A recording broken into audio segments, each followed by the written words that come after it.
in silence at church every Sunday. Although it won't be possible to recreate the exact atmosphere, I hope you can find a corner of solitude for a few minutes. The entire reading should take about 20 minutes, if you choose to do so. It can be longer if you need it to. I encourage you not to rush anything and to sit as comfortable as possible, but not in a way that will make you want to fall asleep. You might want to light a candle, so please prepare that beforehand. There will also be time for communion. Feel free to participate by preparing some bread and wine for yourself. You'll also need a timer and perhaps a pair of earphones. Other than that, I hope this helps in a time of need, and feel free to return to this message as often as you need to. It will stay online for 7 days, but if you press Save Event, you will be able to access it indefinitely. Grace and peace, Jaco. Small Kindness by Danusha Lemiris. I've been thinking about the way, when you walk down a crowded aisle, people pull in their legs to let you by. Or how strangers still say, "Bless you," when someone sneezes, a leftover from the bubonic plague. Don't die, we are saying. And sometimes, when you spill lemons from your grocery bag, someone else will help you pick them up. Mostly, we don't want to harm each other. We want to be handed our cup of coffee hot, and to say thank you to the person handling it. To smile at them, and for them to smile back. For the waitress to call us honey when she sets down the bowl of clam chowder, and for the driver in the red pickup truck to let us pass. We have so little of each other now, so far from tribe and fire. Only these brief moments of exchange. What if they are the true dwelling of the holy? These fleeting temples we make together when we say, "Here, have my seat. Go ahead, you first. I like your hat."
Psalm 116 vers 6 tot 9. Die Here beskerm die eenvoudiges. Ek was in nood, maar hy het my gered. Nou kan ek weer gerus wees, want die Here was goed vir my. U het my van die dood gered, my oë van trane bevry, my voete van struikeling weerhou. En daarom wandel ek voor die Here in die land van die lewendes. Die Here beskerm mense wat aan die einde van hulle kragte gekom het. Ek was in so 'n situasie. Toe ek op my swakste was, het hy my gehelp. Ek het dit vir myself gesê. Jy kan ontspan, wees rustig. Die Here was baie goed vir jou. Ja, U het my lewe gespaar. U het my getroos. U het gekeer dat ek ondergaan.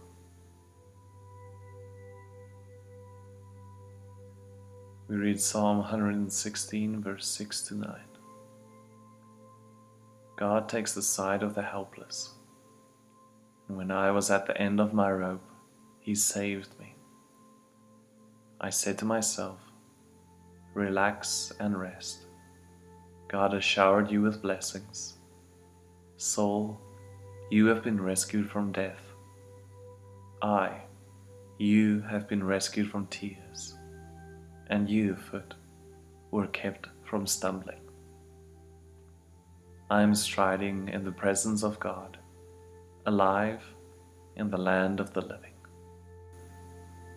In the relentless busyness of modern life, we have lost the rhythm between work and rest. All life requires a rhythm of rest. There is a rhythm in the way day dissolves into night and night into morning. There is a rhythm in the active growth of spring and summer and is quieted by the necessary dormancy of winter and fall. There is a tidal rhythm, a deep, eternal conversation between the land and the great sea.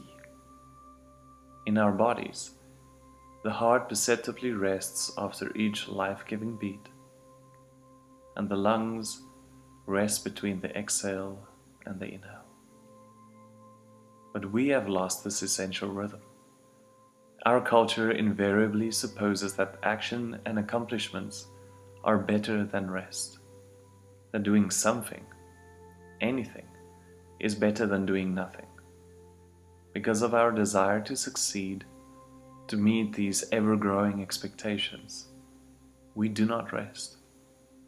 And because we do not rest, we often lose our way.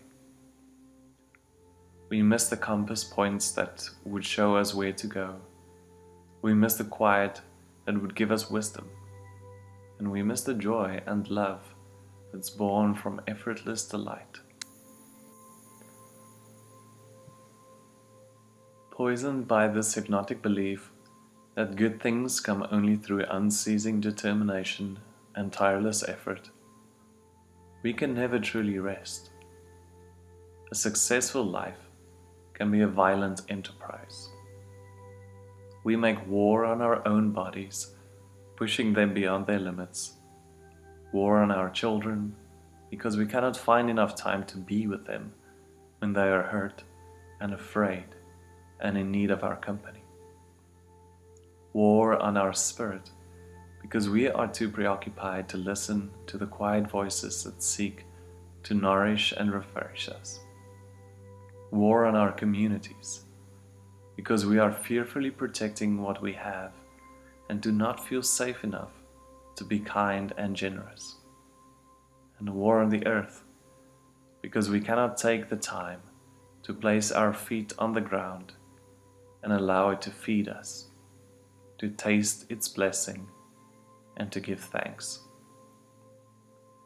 Our lack of rest and reflection is not just a personal affliction. It colors the way we build and sustain communities.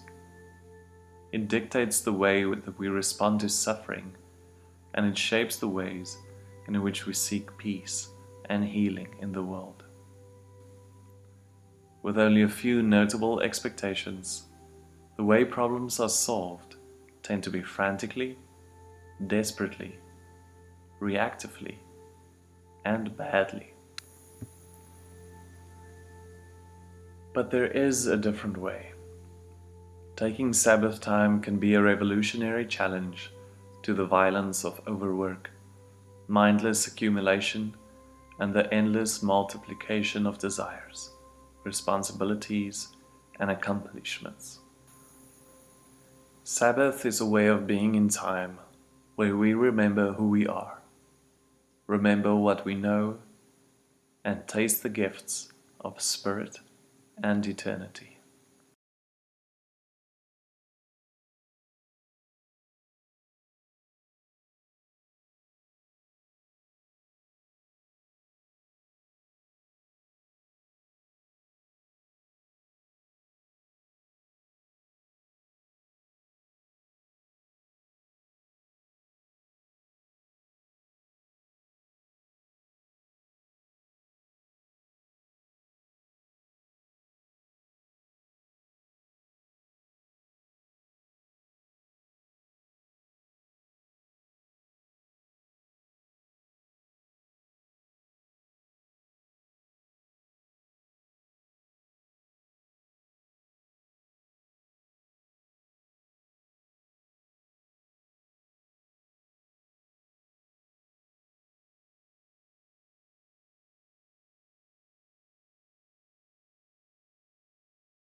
Let me feel shame, Lord, for my sins, particularly ones based on injustice and unconcern. Let me know my heart as it is in your sight and in my neighbor's sight, and straighten the tortuous path of my heart. Amen. The table of bread is now to be made ready. It is the table of company with Jesus and all who love him. It is a table of sharing with the poor of the world with whom Jesus identified himself. And it is a table of communion with the earth in which Christ became incarnate. So come to this table, you who have much faith, and you who would like to have more.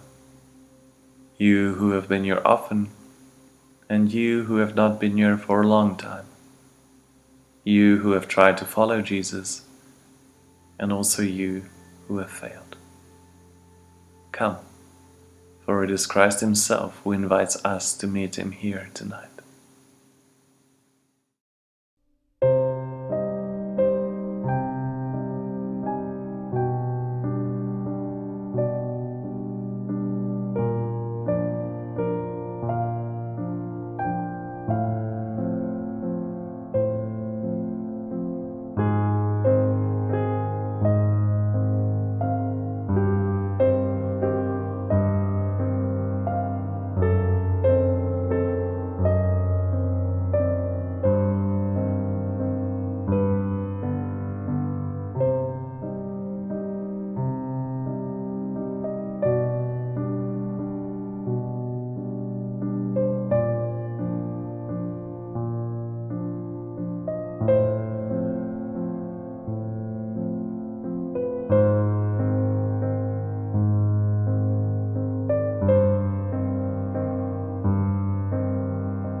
May the peace of the Lord Christ go with you, wherever he may send you. May he guide you through the wilderness, protect you through the storm. May he bring you home rejoicing at the wonders that he has shown you. And may he bring you home rejoicing once again into our doors.